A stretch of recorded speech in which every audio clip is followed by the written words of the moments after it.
Assalamualaikum warahmatullahi wabarakatuh. Hai little guys, kita ketemu lagi dan kita belajar lagi. Pelajaran kelas 6, tema 1, selamatkan makhluk hidup.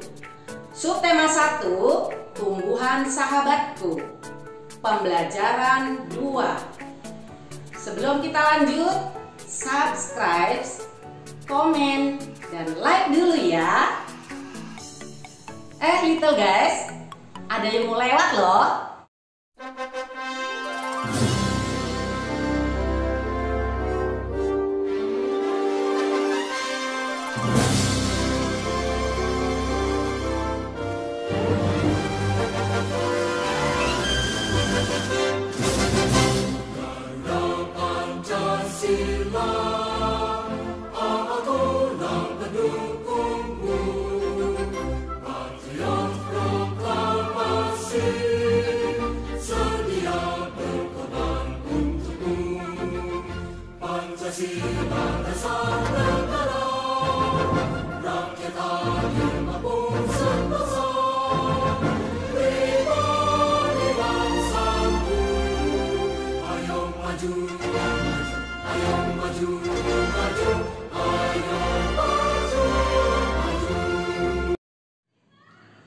Nah little guys, tahu nggak tadi lagunya?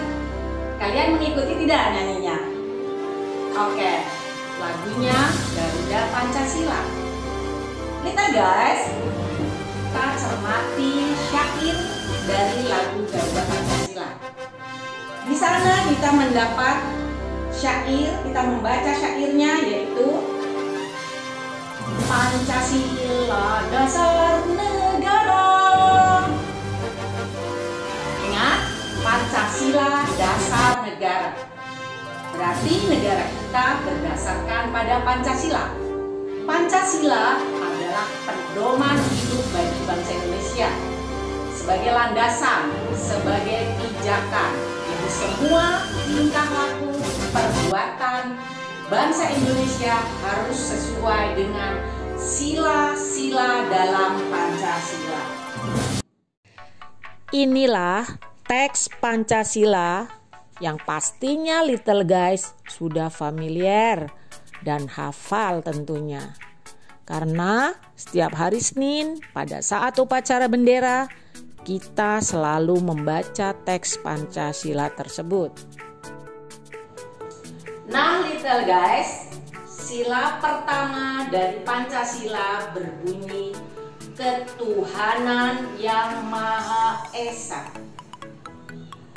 Sila pertama ini mengandung makna bahwa bangsa Indonesia adalah bangsa yang bertakwa kepada Tuhan yang Maha Esa. Apa sih arti dari kata bertakwa? Little guys, bertakwa mengandung arti yaitu menjalankan perintahnya dan menjauhi larangannya, larangan Tuhan. Perintah Tuhan itu adalah semua hal perbuatan baik manusia. Ibadah, perbuatan baik. Bicara sopan, perbuatan baik. Berteman, perbuatan baik. Itu semua harus kita patuhi karena itu adalah perbuatan baik yang menunjukkan kita bertakwa kepada Tuhan yang Maha Esa. Kita pun harus menjauhi larangannya. Kita patuh kepada Tuhan untuk menjauhi larangannya. Apa larangan-larangannya itu? Semua perbuatan-perbuatan yang tidak baik.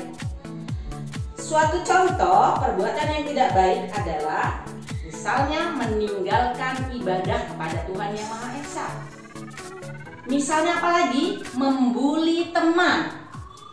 Apalagi anak-anak, little guys, yaitu merusak lingkungan, mendolimi diri sendiri dan juga mendolimi orang lain. Little guys, sesuai dengan sila ketuhanan yang Maha Esa, Ini menunjukkan bahwa bangsa Indonesia adalah bangsa yang religius. Apa yang dimaksud dengan religius? Religius adalah suatu sikap dan perilaku yang kuat atau patuh dalam menjalankan ajaran agama yang dipeluknya. Bersikap toleran terhadap pelaksanaan ibadah agama lain, serta selalu menjalin kerukunan hidup antar pemeluk agama lain. Apa saja nilai-nilai yang terkandung dalam sila ketuhanan yang Maha Esa? Di antaranya 1. Takwa kepada Tuhan yang Maha Esa. 2. Mensyukuri segala yang ada di alam semesta yang merupakan anugerah Tuhan. 3. Mengakui kebebasan memeluk agama dan menjalankan ibadah sesuai agama yang dipeluknya. 4. Menghormati dan saling menjaga kerukunan antar pemeluk agama. Salah satu contoh sikap yang mencerminkan ketuhanan yang Maha Esa yaitu merawat tanaman merupakan satu contoh bersyukur atas anugerah Tuhan yang Maha Esa. Little guys, selanjutnya kita akan mempelajari tentang sila kedua Pancasila, yaitu kemanusiaan yang adil dan beradab. Sila kedua mengandung makna adanya pengakuan terhadap persamaan derajat antar sesama manusia dan bahwa setiap warga negara memiliki hak dan kewajiban. Berikut ini adalah nilai-nilai yang terkandung dalam sila kedua Pancasila. 1. Mengakui persamaan derajat, kedudukan, peringkat, level antar sesama manusia. 2. Mengakui persamaan hak dan kewajiban antar warga negara. Yang ketiga, mengembangkan sikap tenggang rasa atau keterbukaan atau toleransi atau simpatik atau kekompakan. 4. Saling menyayangi sesama manusia. Serta yang kelima, gemar melakukan kegiatan kemanusiaan. Salah satu contoh sikap yang mencerminkan sila kedua dalam Pancasila adalah membantu orang yang sedang terkena musibah. Little guys, masih semangat kan? Ibu percaya anak Indonesia yang hebat pasti masih semangat. Nah, kita tinggalkan dulu pembahasan tentang Pancasila ya. Kita lanjut ke pemanfaatan tumbuhan. Little guys, pemanfaatan tumbuhan bukan hanya pada bunga dan buahnya saja loh. Tetapi ada bagian lain yang dapat dimanfaatkan, yaitu kayunya. Kayu dapat dimanfaatkan sebagai bahan bangunan, namun tidak menutup kemungkinan sebagai hasil karya seni. Karya seni dapat dibuat dari kayu, contohnya patung. Little guys pun bisa membuat patung, asal kalian mau belajar dan semangat. Karya seni rupa dibedakan menjadi dua macam. 1. Karya seni rupa dua dimensi. 2. Karya seni rupa 3 dimensi. Karya seni rupa 2 dimensi yaitu karya seni rupa yang hanya memiliki 2 sisi saja, yaitu sisi panjang dan sisi lebar. Contoh dari karya seni 2 dimensi adalah kain batik. Kain batik ini adalah contoh karya seni 2 dimensi. Karena kain batik hanya memiliki dua sisi saja, yaitu sisi panjang dan sisi lebar. Karya seni 3 dimensi yaitu karya seni yang memiliki 3 sisi, yaitu sisi panjang, lebar, dan tinggi. Dan karya seni 3 dimensi ini dapat dilihat dari segala arah. Salah satu contoh dari karya seni 3 dimensi adalah patung. Patung dapat dibuat dari berbagai bahan. Bisa dari kayu, bisa dari bahan yang lain. Ini patung yang Ibu contohkan, yaitu patung yang terbuat dari tanah liat. Patung itu adalah karya seni bentuk karena meniru bentuk manusia, hewan, dan tumbuh-tumbuhan. Oleh karena itu, karya seni 3 dimensi juga disebut karya seni bentuk. Hai little guys, ternyata patung-patung itu ada fungsinya loh. Nah, apa saja fungsi patung-patung itu ya? 1. Patung religi sebagai sarana untuk ibadah dan bermakna religius. 2. Patung monumen untuk mengenang jasa pahlawan atau peristiwa bersejarah suatu bangsa. 3. Patung arsitektur berfungsi sebagai pelengkap konstruksi bangunan. 4. Patung dekorasi sebagai penghias bangunan, taman, atau tempat lainnya. 5. Patung seni hanya untuk dinikmati keindahannya saja. Little guys, berdasarkan bentuknya, patung dibagi menjadi 2 jenis, yaitu 1. Bentuk figuratif. Bentuk figuratif berarti bentuknya realis, seperti bentuk alam yang meliputi bentuk manusia, hewan, dan tumbuhan. Patung ini nyata dalam perwujudannya.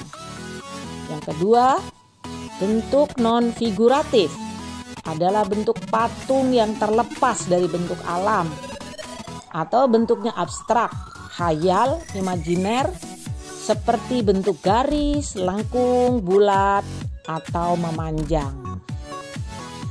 Gitu guys, pembelajaran kedua sudah selesai. Kita akan lanjut ke pembelajaran 3. Little guys, masih ingatkah kalian dengan pembahasan tentang perkembangbiakan tumbuhan yang pernah kita bahas pada pembelajaran 1? Ya benar, perkembangbiakan tumbuhan secara generatif. Kali ini kita akan membahas perkembangbiakan tumbuhan dengan cara yang lain, yaitu perkembangbiakan tumbuhan dengan cara vegetatif. Apa itu perkembangbiakan vegetatif?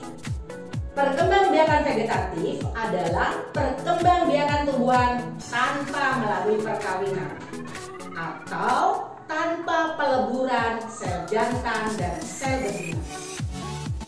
Apa sih tujuannya? Tujuannya adalah untuk mendapatkan tumbuhan yang baru atau untuk mendapatkan tumbuhan dengan sifat yang baru. Memang bisa ya perkembangbiakan tanpa perkawinan? Tentu bisa kalau tumbuhan. Nah, ini cara-caranya. Tunas, umbi lapis, umbi batang, umbi akar, geragi, akar tinggal atau rizoma, dan spora.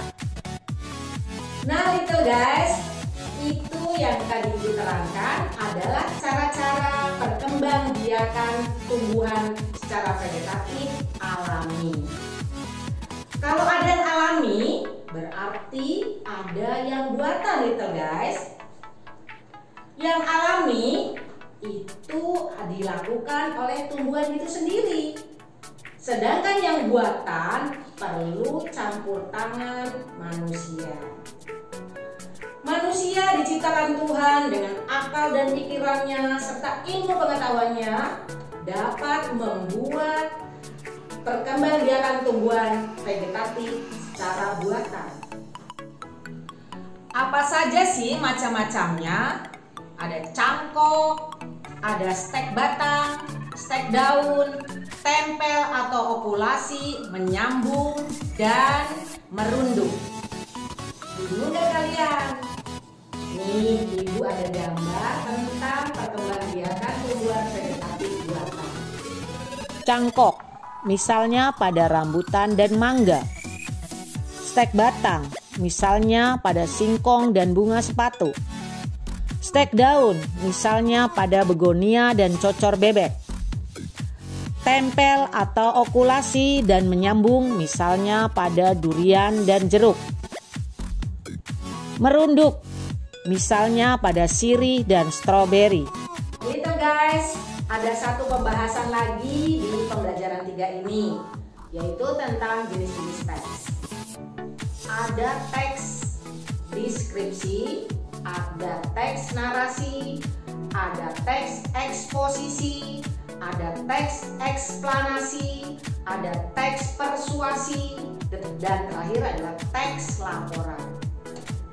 Little guys tentu pernah ya membuat laporan. Nah, teks laporan itu berisi data-data umum tentang suatu objek ataupun benda. Bagaimana ya cara-caranya menyusun teks laporan itu? Ini cara-caranya.